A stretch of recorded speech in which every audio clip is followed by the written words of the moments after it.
Hello दोस्तों, देखिए हम बात कर रहे हैं कि स्टेट बार काउंसिल में यानी उत्तर प्रदेश बार काउंसिल में रजिस्ट्रेशन के लिए एक लॉ स्टूडेंट के लिए क्या प्रक्रिया का पालन करना होगा जिससे उसका registration bar council of Uttar Pradesh में आसानी से हो सके। तो देखिए कुछ नए बदलाव हुए हैं, मैं उन्हीं के बारे में बताना चाहूँगा।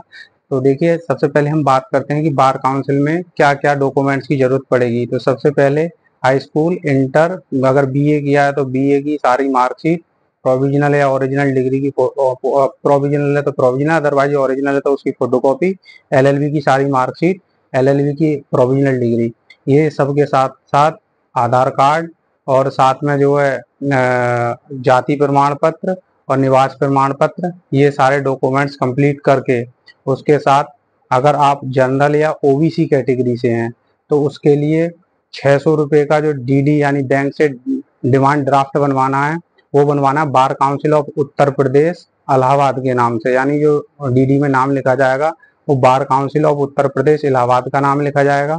वहीं जो एक दूसरा डीडी बनेगा 150 रुपये का, वो bar council of India collection fund account Allahabad के नाम से बनेगा।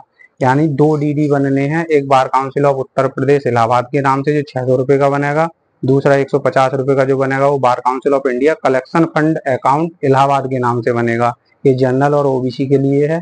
वहीं एससी और एसटी के लिए 100 रुपये का एक डीडी बनेगा bar council of Uttar Pradesh Allahabad के नाम से। वहीं 25 रुपये का जो डीडी बनेगा वो bar council of India collection fund account Allahabad के नाम से। यानी टोटल 125 रुपये के दो डीडी बनेंगे। वही फिर इसके बाद का जो प्रोसीजर होगा, ये सारी चीजें कंप्लीट होने के बाद आपको 500 रुपये का एक जनरल स्टाम्प, उसके साथ 10 रुपये का एक एफिडेविट होगा। जनरल स्टाम्प आता है खाली, उसका कुछ नहीं लिखवाना है।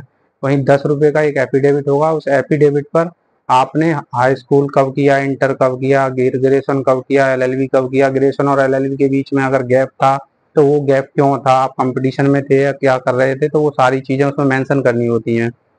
आपकी क्रिमिनल हिस्ट्री तो नहीं है, ये सारी चीजें मेंशन करने के बाद फिर उसकी दो सेट में यानी जो रजिस्ट्रेशन फॉर्म होगा उसके साथ साथ उसके जो पीछे जो भी चीज लगेगा, हाई स्कूल से लेकर एलएलबी की डिग्री, प्रोविजनल डिग्री तक सारे डॉक्यूमेंट्स, जाति, निवास, सब कुछ, जो आधार कार्ड, सब कुछ जो लगा वो दो सेट यानी दो फोटोकॉपी कराकर उस रजिस्ट्रेशन फॉर्म के साथ लगाकर उस रजिस्ट्रेशन फॉर्म में अगर आपके पास नहीं है तो bar council of Uttar Pradesh की वेबसाइट से डाउनलोड कर सकते हैं।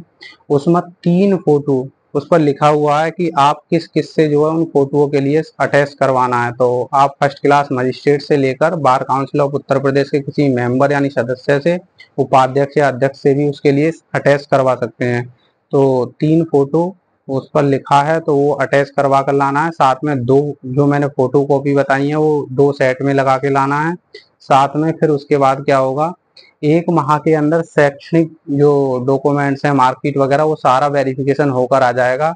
यानी आपका जो काम है बस इतना है, जितना मैंने बताया ये सारी चीज इकट्ठी करके दो सेट में लाकर बार काउंसिल में सबमिट कर देना है। उसके बाद फिर क्या होगा, उसके बाद 1 महीने के अंदर शैक्षणिक की सत्र की यानी जो एजुकेशनल मार्कशीट, डिग्री जो भी है वो सारी यूनिवर्सिटी से वेरिफिकेशन होकर आ जाएंगी। उसके बाद उसके साथ साथ उसी 1 महीने के अंदर एसपी के पास जो है पुलिस वेरिफिकेशन के लिए जाएगा।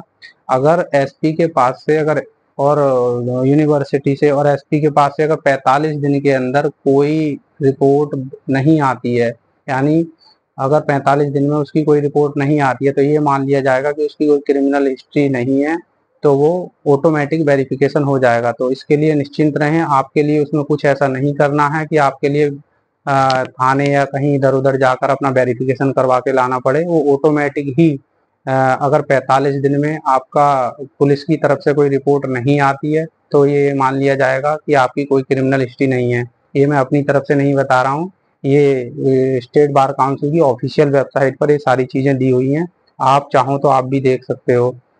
फिर उसके बाद क्या होगा, वही 45 दिन बाद जब रिपोर्ट नहीं आएगी और ये मान लिया जाएगा कि आपका जो है कोई क्रिमिनल हिस्ट्री नहीं है, तब बार काउंसिल उस पर जो है आगे की कार्रवाई करेगा।